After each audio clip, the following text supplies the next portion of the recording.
네, 오늘 허락하신 하나님 말씀을 우리 누가복음 말씀 보도록 하겠습니다. 누가복음 13장 6절부터 9절까지 말씀입니다. 오늘 허락하신 하나님 말씀 우리 누가복음 13장 6절 말씀입니다. 다 찾으신 줄로 믿고 봉독하도록 하겠습니다. 이에 비유로 말씀하시되 한 사람이 포도원에 무화과 나무를 심은 것이 있더니 와서 그 열매를 구하였으나 얻지 못한지라. 과원지기에게 이르되 내가 3년을 와서 이 무화과 나무의 실과를 구하되 얻지 못하니 찍어버리라. 어찌 땅만 버리느냐. 대답하여 가로되 주인이여 금년에도 그대로 두소서. 내가 두릅하고 거름을 줄이니 이후에 만일 실과가 열리면 이언이와 그렇지 않으면 찍어버리소서 하였다 하시니라. 아멘. 네, 오늘 허락하신 하나님 말씀 우리 누가복음 13장 6절에서 9절까지의 말씀을 봉독해 드렸습니다. 오늘 이 말씀을 통해서 포도원의 무화과 나무라는 제목으로 오늘 말씀 깨우쳐 보도록 하겠습니다. 오늘 우리가 함께 보신 본문 말씀은 예수님께서 직접 말씀하신 이 포도원과 또한 무화과 나무에 관한 비유의 말씀을 기록하고 있습니다. 잠시 우리 읽은 말씀을 상기해 보시면은 어떤 사람이 자기 포도원에 무화과 나무를 심어 놓고서 3년을 와서 열매를 기다렸는데 열매를 얻지 못하니까 과원지기에게 찍어버리라라고 명령을 하게 됩니다. 그랬더니 과원지기가 1년만 더 기다려 보시고 그리고 열매가 없으면 그때 찍어버리소서라고 말씀하심으로써 아직 1년 뒤의 결과가 나타나지 아니한 열린 결말을 가지고 있는 특별한 비유의 말씀을 오늘 본문에 기록하고 있습니다. 우리가 지금까지 만나왔던 비유의 말씀은 결과가 있습니다. 지혜로운 5처녀는 혼인잔치에 들어갔다. 죄인은 영벌에 의인은 영생에 들어가리라 라는 결론이 있는데 오늘 말씀은 열려있는 결말을 주셨다는 사실입니다.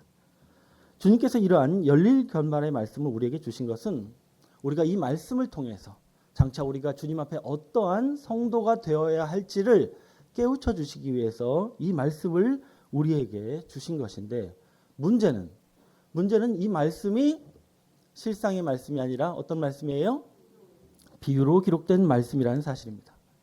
여러분, 비유가 무엇입니까?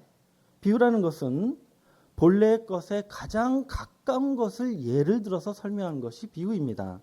그래서 본래의 것을 가장 잘 설명한 것은 맞습니다. 그러나 비유는 비유일 뿐 실상은 아닌 줄로 믿습니다. 예를 들어서 어떤 사람이 쌍둥이 자매 중에서 언니와 선을 보려고 했는데 그 언니가 사정이 있어서 선자리에 못 나왔어요. 그렇다고 해서 쌍둥이 동생하고 선을 볼 수 있습니까? 그럴 수는 없습니다. 물론 동생이 이 세상에서 언니와 가장 비슷한 사람은 맞습니다만 언니가 동생이 언니가 될 수는 없는 것입니다.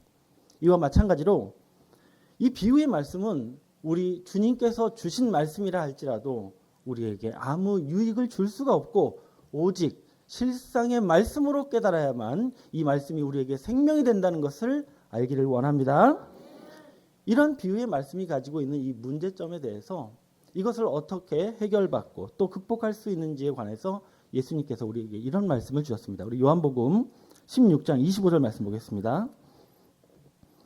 요한복음 16장 25절 말씀해 보시면 주님께서 이렇게 말씀하셨습니다. 이것을 비사로 너희에게 일렀거니와 때가 이르면 다시 비사로 너희에게 이르지 않고 아버지에 대한 것을 밝히 이르리라 라고 말씀하고 있습니다.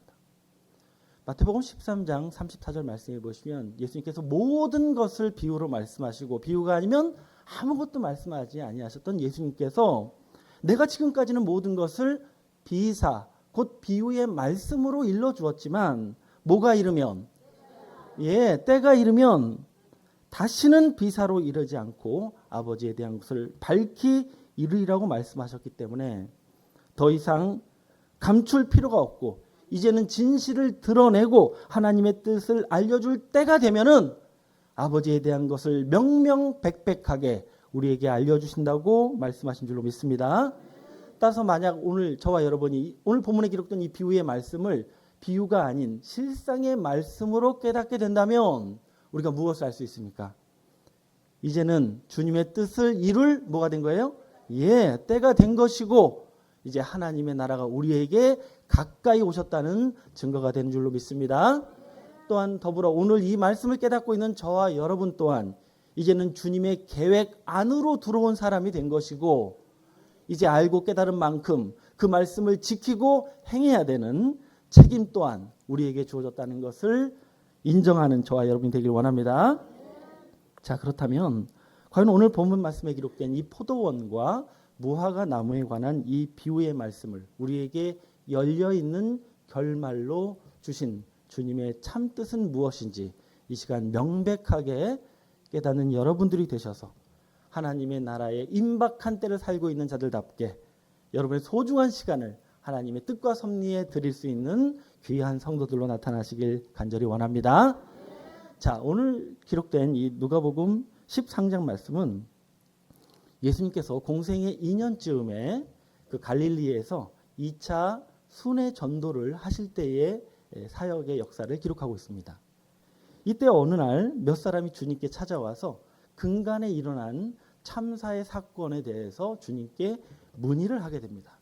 어떤 참사가 있었냐면 첫 번째로는 예루살렘 성전 안에 어느 날 갈릴리 사람 수십 명이 들어와서 당시에 정치 세력이었던 로마 정부에 항의하는 데모를 하다가 그 성전 안에서 칼로 진압을 당하게 됩니다.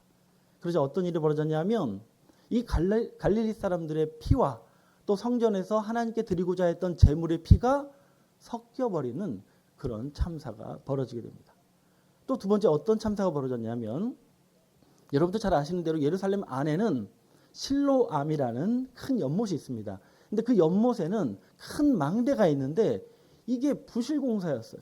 그래서 어느 날 갑자기 이 망대가 무너지면서 그 밑에 18명이나 되는 예루살렘 거민이 압살돼서 죽는 참사가 벌어진 것입니다.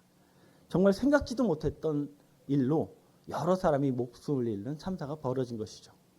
그런 일은 우리 시대에도 반복되고 있지 않습니까? 여러분 잘 아시는 세월호 사건이나 또 이태원 참사 같은 그런 참사가 벌어진 것이죠. 이런 참사가 벌어지니까 이 예루살렘 사람들이나 또한 예수님의 제자들은 무슨 생각을 했냐면 저 사람들이 갑자기 저런 불행한 죽음을 당한 것은 아마도 하나님께 죄를 지어서 그렇게 된 것이 아닌가라고 마음속으로 확신을 갖고 있었습니다. 하나님의 백성들이 이런 의식을 갖게 된 것은 무엇 때문이냐? 바로 그 엄한 율법과 또 율법 아래서 우리가 무엇이다? 죄인이라는 그 죄의식에 빠져서 이러한 의식을 갖게 된 것이었죠. 자, 그러자 이 몇 사람이 와서 주님께 묻습니다. 주님, 과연 저 사람들은 무슨 죄를 지었길래 저런 불행한 죽음을 당한 것입니까? 라고 질문했을 때 주님께서 답변하시는 내용이 오늘 본문의 5절 말씀으로 기록되어 있습니다. 우리 누가복음 13장 5절 말씀을 보겠습니다. 예수님께서 말씀하십니다. 너희에게 이르노니 아니라 라고 말씀하십니다. 뭐라고 말씀하셨어요? 너희는 저 사람들이 저 불행한 죽음을 당한 것이 그들이 지은 죄 때문이라고 생각하느냐? 아니다 라고 말씀하고 있다는 사실입니다. 여러분들도 근간에 이뤄진 우리 사회에 벌어진 참사를 보면서 나름대로 어떤 생각을 하셨을 거예요. 또 많은 믿는 자들 중에서 어떤 자들은 혹시 저들의 부모가 하나님 앞에 무슨 잘못을 해서 죄를 지어서 저렇게 된 것은 아닌가 생각한 분도 아마 있을 것입니다. 그런데 주님은 뭐라고 말씀하십니까? 그런 생각을 하지 말라고 말씀하고 있습니다. 그러면 이런 사회적인 참사 앞에 우리 하나님의 백성들은 무슨 생각을 해야 되느냐? 우리 5절 말씀 이어서 보겠습니다. 우리가 해야 될 생각은 주님께서 이렇게 일러주고 있습니다. 5절에 보시면 너희도 만일 뭐하지 아니하면 회개치 아니면 다 이와 같이 뭐하리라? 다 뭐하리라? 망하리라 라고 말씀하고 있다는 사실입니다. 단지 너희가 알아야 될 것은 너희들 또한 하나님 앞에 회개하는 자가 되지 아니하면 반드시 너희도 뭐할 수 있다? 망할 수 있다라고 경고의 말씀을 주셨다는 사실입니다. 그러니까 주님께서는 지금 참사에 대한 어떤 원인을 말씀하고 있는 게 아니라 우리가 오직 생각해야 될 것은 하나님 앞에 회개하는 자가 되어야 우리가 구원을 받을 수 있고 망하지 않는 자가 된다고 알려주셨다는 것을 알기를 원합니다. 우리도 원하지 않게 또 참사를 맞이하게 될 것입니다. 그때마다 우리는 나름대로 여러 가지 생각을 할 수 있어요. 뭐 원인이 어떻고 누구 때문이고 정치가 어떻고 이런 건 세상 사람들의 생각이고요. 우리가 생각해야 될 것은 무엇입니까? 우리도 하나님 앞에 뭐하지 않으면 회개하지 않으면 우리 또한 뭐 할 수 있다.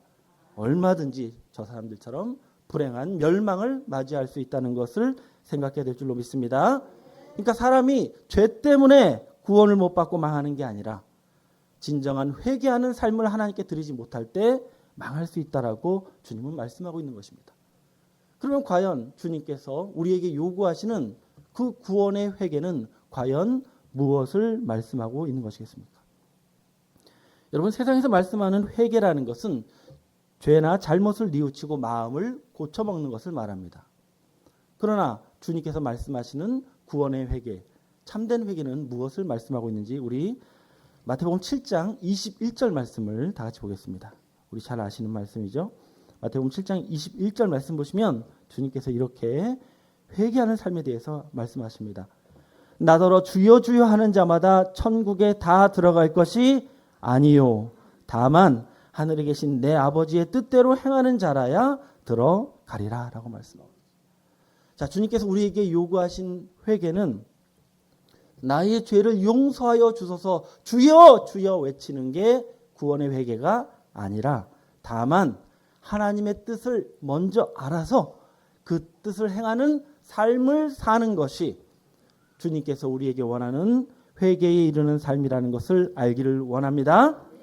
자, 그러면 과연 우리가 이 시대에 진정한 주님이 원하시는 회개를 이루고 또한 하나님의 뜻대로 살기 위해서 먼저 우리가 알아야 되는 하나님의 섭리는 무엇인지 오늘 본 말씀을 비유가 아닌 실상의 말씀으로 깨우쳐 보도록 하겠습니다. 우리 본 말씀 누가복음 13장 6절 말씀 보겠습니다. 6절입니다. 주님이 말씀하시길 이에 비유로 말씀하시되 한 사람이 포도원에 무화과 나무를 심은 것이 있더니 와서 그 열매를 구하였으나 얻지 못한지라 라고 말씀이 시작되고 있습니다. 이 말씀이 비유로 말씀하시되라고 시작이 되었기 때문에 이 말씀 가운데 나오는 이 한 사람 또한 그의 포도원 또 그리고 그 포도원에 심겨져 있는 무화과 나무 이 세 가지 모두가 다 실상이 아니라 뭐예요? 예, 비유인 줄로 믿습니다. 자, 그럼 먼저 이 자기 포도원에 무화과 나무를 심은 이 포도원 주인 그분은 과연 누구를 말씀한 것인지 우리 이사야서 5장 7절 말씀으로 확인해 보도록 하겠습니다. 이사야서 5장 7절 말씀입니다. 자, 이사야 선지자가 우리에게 이렇게 알려주고 있습니다. 7절 말씀 보시면 대저 만군의 여호와의 포도원은 이스라엘 무엇이요? 족속이요 그의 기뻐하시는 나무는 유다 사람이라 라고 말씀하고 있습니다. 자, 이 말씀에서 대저 만군의 여호와의 포도원은 이스라엘 족속이요 라고 말씀하고 있기 때문에 우리 주님의 비유 가운데 등장하고 있는 이 포도원 주인은 바로 누구십니까? 우리 하나님이시고 또한 그의 포도원은 이스라엘 족속을 상징하고 있다는 것을 알 수가 있는 줄로 믿습니다. 자, 그런데 여기서 지금 말씀하고 있는 이 무화과가 심겨져 있는 이 포도원이 정말 저 실상적인 이스라엘 민족을 말씀하고 있는 것이겠습니까? 자, 여러분 잘 아시는 이 저 중동 땅에 있는 이스라엘이라는 국가는 지금도 팔레스타인 땅에다가 폭격을 하고 있는 저 이스라엘이라는 민족은요. 여러분 74%가 유대교 신자입니다. 그리고 17%의 사람들은 이슬람 교도들입니다. 그럼 예수 믿는 자는 몇 프로냐? 단 2%만이 예수를 믿고 있습니다. 그럼 거의 어떻습니까? 예수를 믿지 않는 족속들입니다. 그러면 우리 주님께서 굳이 이 예수 안 믿는 이 민족들을 가리켜서 하나님의 포도원이라고 비유를 하셨겠느냐는 거예요. 절대 아닌 줄로 믿습니다. 자, 그러면 과연 오늘 본문에 말씀하고 있는 이 포도원의 실상, 진정한 이스라엘은 누구를 가리키고 있는 것이냐? 여러분 성경에서 진정한 하나님의 포도원은 하나님의 사랑의 대상이라고 말씀하고 있습니다. 무엇의 대상이에요? 사랑의 대상입니다. 자, 과연 그러한지 우리 이사야서 5장 1절 말씀으로 다시 보겠습니다. 이사야서 5장 1절 말씀해 보시면은 하나님께서 이렇게 말씀하십니다. 내가 나의 사랑하는 자를 위하여 노래하되 나의 사랑하는 자의 포도원을 노래하리라. 나의 사랑하는 자에게 뭐가 있으며 포도원이 있으며 라고 말씀하고 있습니다. 자, 하나님께서 말씀하시기를 나의 사랑하는 자에게 포도원이 있으며 라고 하신 것을 보니까 정말 하나님께서 마음을 쓰시고 사랑하시고 아끼시는 포도원은 하나님이 뭐 하시는 자의 포도원? 네, 사랑하시는 자의 포도원이라는 것을 알 수가 있는 줄로 믿습니다. 그럼 정말 하나님께서 이렇게 마음을 쓰시는 사랑하시는 포도원, 누구의 포도원인가? 누가 심겨져 있는 포도원인가? 우리 요한복음 15장 1절 말씀 보겠습니다. 요한복음 15장 1절에 보시면 예수님께서 이렇게 말씀하십니다. 내가 참 포도나무요 내 아버지는 그 농부라 라고 말씀하고 있습니다. 누가 포도나무예요? 우리 예수님이 참 포도나무고 그 포도원의 농부는 우리 하나님이시기 때문에 하나님께서 사랑하시고 돌보시고 아끼시는 사랑하시는 자의 포도원은 누가 심겨져 있는 포도원? 네, 예수 포도나무가 심겨진 포도원. 바로 이 땅에 예수 믿는 자들이 신앙하고 있는 이 땅에 있는 모든 교회들을 상징해서 포도원으로 비유하고 있다는 것을 알기를 원합니다. 자, 그러면은 이 포도원이 바로 이 땅의 교회들이라면 그러면 하나님께서 당신의 사랑하시는 아들을 이 땅에 보내시고 이 땅에 사랑하시는 포도원, 교회들을 만드시고 그 안에 포도 열매들, 다시 말해 예수 믿는 자들이 마지막 때까지 열릴 걸 기다리시면 되잖아요. 근데 오늘 말씀에 굳이 어떤 나무를 심으셨습니까? 무화과 나무를 심으셨습니다. 아니, 예수 포도원에 포도나무만 심고 포도만 열리면 되는 것이지 왜 무화과 나무를 심으셨냐는 것입니다. 여러분, 그것은 하나님께서 이 예수 포도원을 만드실 때부터 오직 포도 열매만을 바라신 게 아니라 어떤 열매까지? 네, 무화과 열매까지 바라시고 또한 그것이 필요하셔서 그 나무를 심으셨다는 것을 알기를 원합니다. 우리 다음 말씀에 보시면은 이 주인이 땅을 굉장히 아까워하십니다. 근데 그 땅에 굳이 포도를 심지 않고 무화과 나무를 심으신 것은 뭐 하셔서? 필요하셔서 그 나무를 심었다는 것을 알기를 원합니다. 여러분, 하나님께서 이 무화과 나무의 실과를 얼마나 간절히 바라고 원하셨는지 과원지기에게 이런 말씀까지 하십니다. 우리 7절 말씀 본문 누가복음 13장 7절에 이렇게 말씀하십니다. 과원지기에게 이르되 내가 3년을 와서 이 무화과 나무의 실과를 구하되 얻지 못하니 찍어버리라. 어찌 땅만 버리느냐라고 말씀하고 있습니다. 여러분, 이 하나님께서는 이 무화과 열매를 얻고 싶어서 몇 년을 기다리셨어요? 3년을 기다리셨다고 말씀하고 있습니다. 그런데도 열매를 얻지 못하니까 뭐라고 말씀하십니까? 찍어버려라. 왜 땅만 버리느냐 하면서 지금 화를 내고 계시다는 사실입니다. 여러분, 사람도 기대가 크면 무엇도 커요?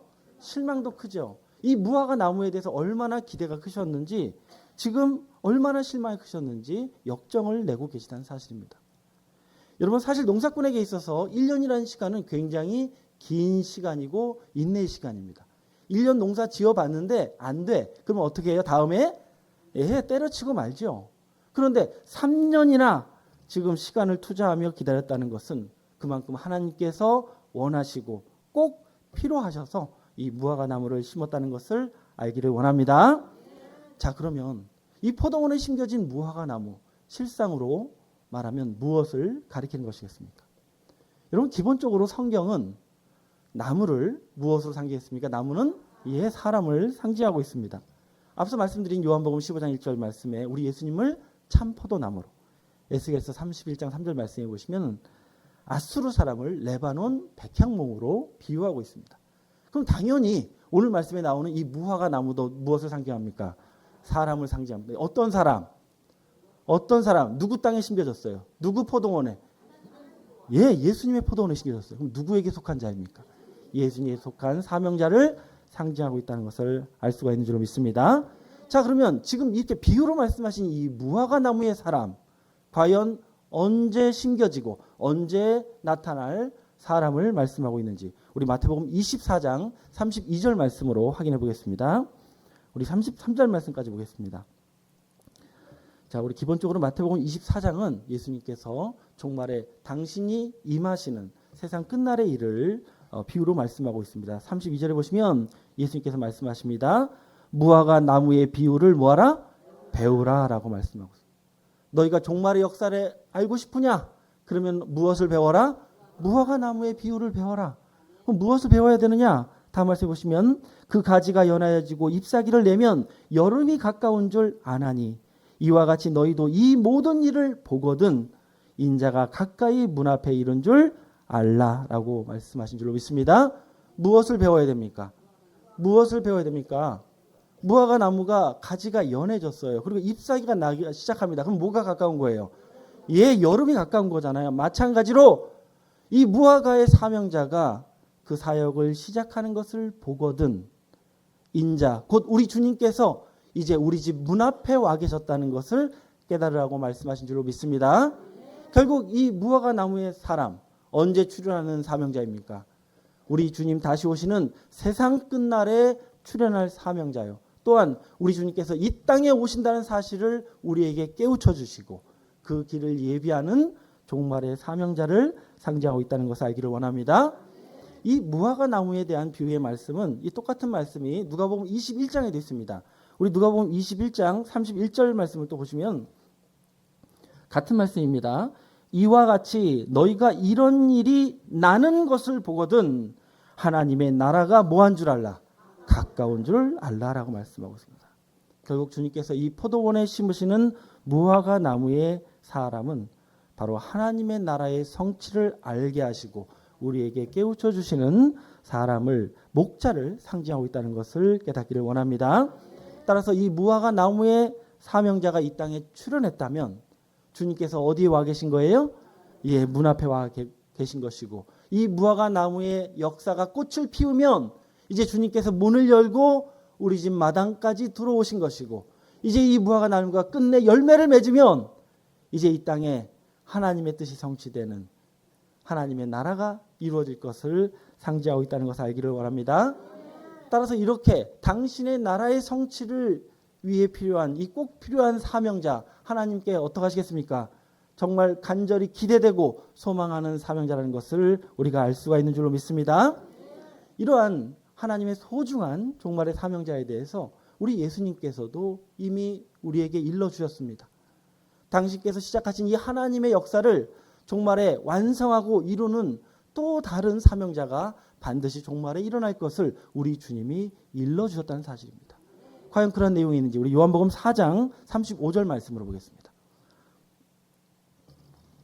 요한복음 4장 35절입니다. 너희가 넉 달이 지나야 추수할 때가 이르겠다 하지 아니하느냐. 내가 너희에게 이르노니 눈을 들어 밭을 보라. 희어져 추수하게 되었도다 라고 말씀하고 있습니다. 예수님께서 이 사마리아 땅을 지나가실 때에 그때 계절이 우리로 치면 모내기를 할 정도의 계절이었습니다. 근데 주님은 뭐라고 말씀하시냐면 눈을 들어 밭을 보라. 희어져 뭐하게 되었도다? 추수하게 되었다라고 하신 것을 보니까 주님이 잘못 보고 하신 말씀이 아니라 바로 당시 실상적인 농사를 말하는 것이 아니요 바로 영적인 추수 때 우리 마태복음 13장 39절 말씀에 추수 때는 세상 끝이요 라고 하셨기 때문에 세상 끝날의 역사를 예언하는 말씀이라는 것을 알기를 원합니다. 자, 그러면 세상 끝날에 어떤 일이 벌어지느냐? 36절에 거두는 자가 이미 무엇을 받고 거두는 자가 어떤 사람이에요? 추수꾼입니다. 추수꾼이 먼저 품삯을 받고 영생에 이르는 열매를 모은다라고 말합니다. 천국의 일을 하나님의 백성들을 모으는 추수꾼의 사명을 감당한다고 말씀하고 있습니다. 그럼 어떤 역사가 벌어지냐? 다음 말씀에 이는 뿌리는 자와 거두는 자가 함께 뭐하려 함이라. 함께 즐거워한다는 것은 혼자 기뻐한다는 것이 아니라 뿌리는 자 예수님과 거두는 자 추수꾼이 다 같이 기뻐하는 역사로 귀결될 것을 미리 우리에게 알려주신 줄로 믿습니다. 그러면 이러한 하나님의 역사를 한마디로 어떻게 정의할 수 있냐면요. 우리 37절 말씀 보겠습니다. 우리 다 같이 읽겠습니다. 그런즉 한 사람이 심고 다른 사람이 거둔다 하는 말이 잘못됐다? 옳도다 하신 줄로 믿습니다. 우리 주님께서 한 사람 예수님이 심으시고 다른 사람 추수꾼이 거두는 것이 옳다고 하신 그 이유는 바로 포도나무 대신 우리 예수님께서 하나님의 역사를 시작하셨다면 종말에는 무화과 나무의 사명자가 하나님의 역사를 마무리 짓고 완수하는 것이 하나님의 온전한 구원의 섭리라는 것을 이미 우리에게 선포하여 주신 줄로 믿습니다. 아, 그럴 가능성도 있어라고 하신 거예요? 아니면 반드시 이렇게 된다는 거예요? 반드시 이렇게 된다. 이 말에 대적하는 자들은 다 틀린 자들이고 이단이라는 것을 알기를 원합니다. 자, 그러면 이렇게 종말에는 반드시 이 영적 무화과 나무의 사명자가 출현하는데 그 사명자는 바로 종말의 추수꾼의 사명을 감당하게 될 것을 우리가 깨달을 수가 있는 줄로 믿습니다. 자, 그러면 이 추수꾼의 사명자, 이 무화과 나무의 사명자가 열매를 맺게 되면 그러면 결과적으로 무엇이 완성될 것이냐? 구약 성경은 이미 이 무화과 나무가 열매를 맺게 될 것을 예언하고 있습니다. 어떤 일이 벌어지는지 우리 미가서 4장 4절 말씀으로 확인해 보겠습니다. 자, 구약 성경에는 이 포도나무와 무화과 나무가 열매를 맺으면 이 땅에 지상낙원이 이루어질 것을 예언하고 있습니다. 미가서 4장 4절입니다. 각 사람이 자기 포도나무 아래와 자기 무화과 나무 아래 앉을 것이라. 그들을 두렵게 할 자가 없으리니 이는 만군의 여호와의 입이 이같이 말씀하셨음이니라 라고 말씀하고 있습니다. 미가 선지자는 종말의 말일의 역사를 예언하고 있는데요. 마지막 때가 되면 많은 사람들이 포도나무 아래와 무화과 나무 아래 앉을 것이다. 왜? 포도나무와 무화과 나무가 무엇을 맺어서? 열매를 맺었기 때문에. 그때가 되면 하나님의 백성들을 두렵게 할 자가 없을 것이라고 하셨기 때문에 이때가 되면 하나님의 백성들의 두려움이 다 사라지는 하나님의 나라 지상 천국이 도래할 것을 이미 예언하셨다는 것을 알기를 원합니다. 여러분, 이상의 이런 말씀을 통해서 볼 때에 하나님께서 당신의 구원의 섭리를 완성하기 위해서 반드시 무엇을 심어야 됩니까?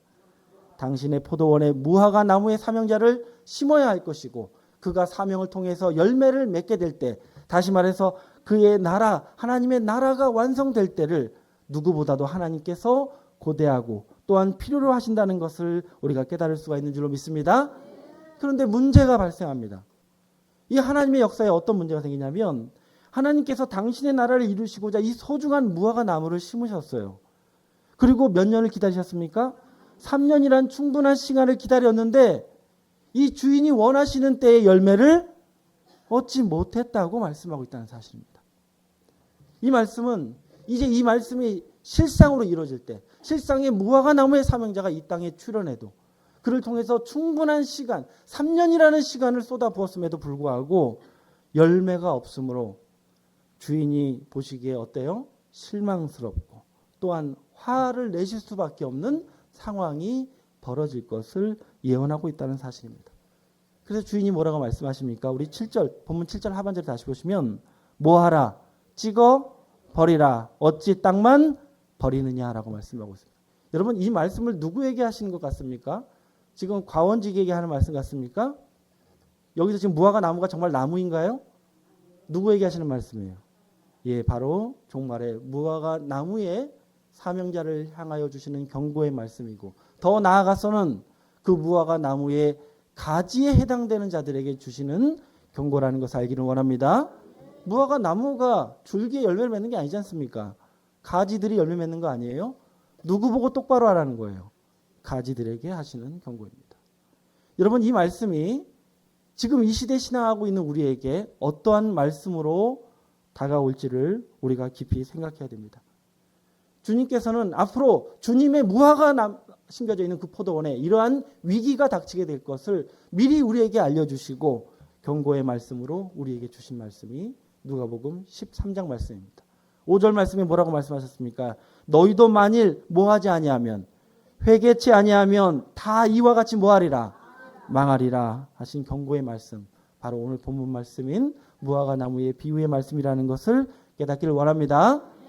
자, 그러면 결과적으로 마지막 때에 오늘 본문에 나와 있지 않습니다만 이 무화과 나무가 끝내 1년 뒤에 열매를 맺겠습니까? 아니면 못 맺어서 찍어짐을 당하겠습니까? 물론 본문에는 그 결과에 대해서 주님께서 굳이 말씀은 안 하셨기 때문에 열릴 결말로 남아 있습니다만 성경은 이미 이 무화과 나무가 어떻게 될 것을 결론 짓고 계십니다. 어떻게 될 걸 결론 짓는가? 우리 다시 미가서 4장 1절 말씀을 좀 보겠습니다. 미가서 4장 1절 말씀입니다.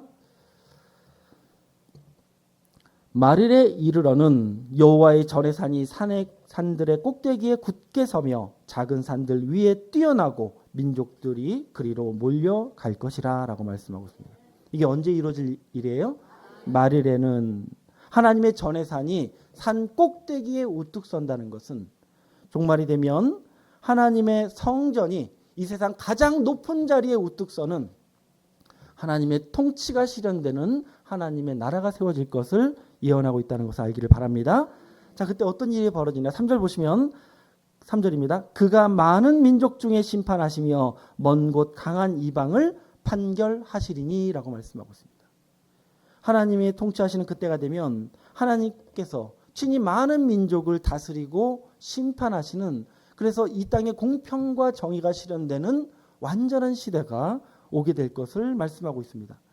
그리고 3절 하반절 이어서 보시면 무리가 그 칼을 쳐서 보습을 만들고 창을 쳐서 낫을 만들 것이며 이 나라와 저 나라가 다시는 칼을 들고 서로 치지 아니하며 다시는 전쟁을 연습하지 아니하고 라고 말씀하고 있기 때문에 이제 인간들이 만든 모든 무기가 보습이나 낫과 같은 농기구로 변화되고, 또한 나라와 나라가 절대 서로 치지 아니하고 다시는 전쟁이 없는 진정한 평화의 시대가 이 땅에 도래하게 될 것을 이미 약속하고 계신 줄로 믿습니다. 누구의 나라가 이루어질 때? 하나님의 나라가 이루어질 때. 이 하나님의 나라가 이루어지는 그때 어느 때냐? 우리 다시 4절 말씀 보겠습니다. 미가서 4장 4절 말씀해 보시면 각 사람이 자기 포도나무 아래와 자기 무화과 나무 아래 뭐 할 것이라? 앉을 것이라.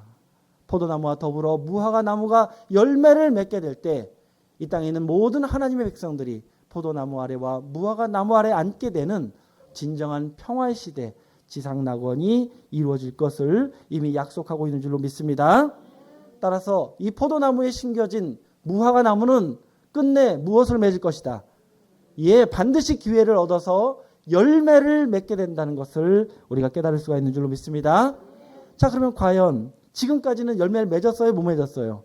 못 맺었습니다. 그러나 어떤 기회를 통해서, 어떤 기회를 통해서 이 열매를 맺지 못했던 무화과 나무가, 그 가지들이 열매를 맺게 될 것인지 우리 주님께서 끝으로 해주신 말씀으로 확인해 보겠습니다. 우리 본문 마지막 말씀입니다. 누가복음 13장 8절 말씀 보겠습니다. 대답하여 가로되 주인이여 금년에도 그대로 두소서. 내가 두루 파고 거름을 줄이니 이후에 만일 실과가 열리면 이원이와 그렇지 않으면 찍어버리소서 하였다 하시니라 라고 기록하고 있습니다. 3년째 지금 열매를 맺지 못하고 있는 이 무화과 나무와 그 가지들을 위해서 과원지기가 한 가지 조치를 취하십니다. 무엇을 행하십니까? 두루 파고 거름을 주겠다고 말씀하십니다. 앞으로 과원지기께서 나무 주변을 두루 파시고 이제 충분한 거름을 주시게 되면 이제 내년 이맘때에는 반드시 이 무화과 나무가 열매를 맺는 나무로, 열매를 맺는 가지들로 성장하게 될 것을 성경은 이미 약속하셨다는 것을 알기를 원합니다. 지금까지 우리에게 주신 이 생명의 말씀을 통해서 감히 우리가 무화과 나무의 가지가 되었는지는 모르겠습니다만 아직까지도 열매 하나 제대로 맺지 못하고 잎만 무성한 이런 문제를 끌어안고 있는 우리에게 어떤 조치를 취하신다고요? 두루 파고, 나무를 두루 파고 거름을 주면 어떻게 됩니까? 그 나무 뿌리 가까이 이제 그 양분이 흘러들어가게 됩니다. 이와 마찬가지로 이제 마지막 때에 우리의 심령의 주변을 두루 파고 그 뿌리 가까이, 우리 생명 가까이 이 말씀을 우리가 받게 될 때에 우리는 이제 더 이상 잎만 무성한 나무가 아니라 이제 주님께 열매를 드릴 수 있는 나무가 될 수 있다고 말씀하고 있는 줄로 믿습니다. 지금까지 과원지기가 양분을 주지 않으셨습니까? 거름을 주지 않았습니까? 충분히 좋은데 왜 열매를 못 맺었습니까? 지금까지 우리가 이 시대에 받고 있는, 이 단상에서 받고 있는 우리의 말씀은요, 누가 보기에도, 객관적으로 보기에도 정말 이 시대에 뛰어난 지식이고 놀라운 진리의 말씀입니다. 근데 문제는 이 말씀이 우리 머릿속에서 지식으로만 머물러 있고 이 말씀이 우리 가슴으로 내려와서 우리 생명 속에 닿지는 못했다는 불행한 사실을 우리가 발견하게 됩니다. 여러분, 이 진리의 말씀을 받아놓고서 이 말씀을 자기 생명의 뿌리로 받아들이지 못하는 자들이 어떤 결과를 초래한다고 말씀하고 있느냐. 우리 마가복음 11장 12절 말씀으로 이 생명의 뿌리의 말씀을 받지 못한 자들의 결과를 확인해 보겠습니다. 마가복음 11장 12절입니다. 이튿날 저희가 베다니에서 나왔을 때에 예수께서 시장하신지라 멀리서 잎사귀 있는 한 무화과 나무를 보시고 혹 그 나무에 무엇이 있을까 하여 가셨더니 가서 보신즉 잎사귀 외에는 아무것도 없더라. 이는 무화과의 때가 아님이라 라고 말씀하고 있습니다. 예수님께서 십자가 지시기 일주일 전에 베다니에 계시다가 예루살렘에 다시 들어가셨습니다. 근데 그 아침에 몹시 시장하셨어요.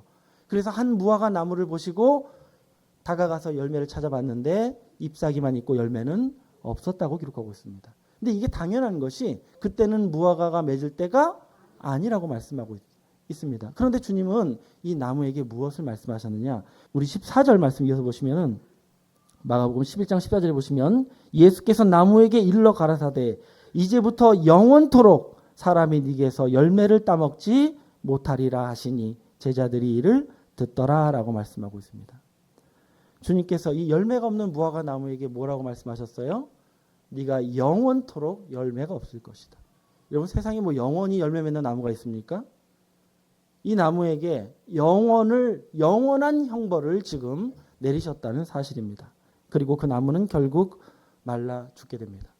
여러분 이 말씀 통해서 우리가 무엇을 알 수 있습니까?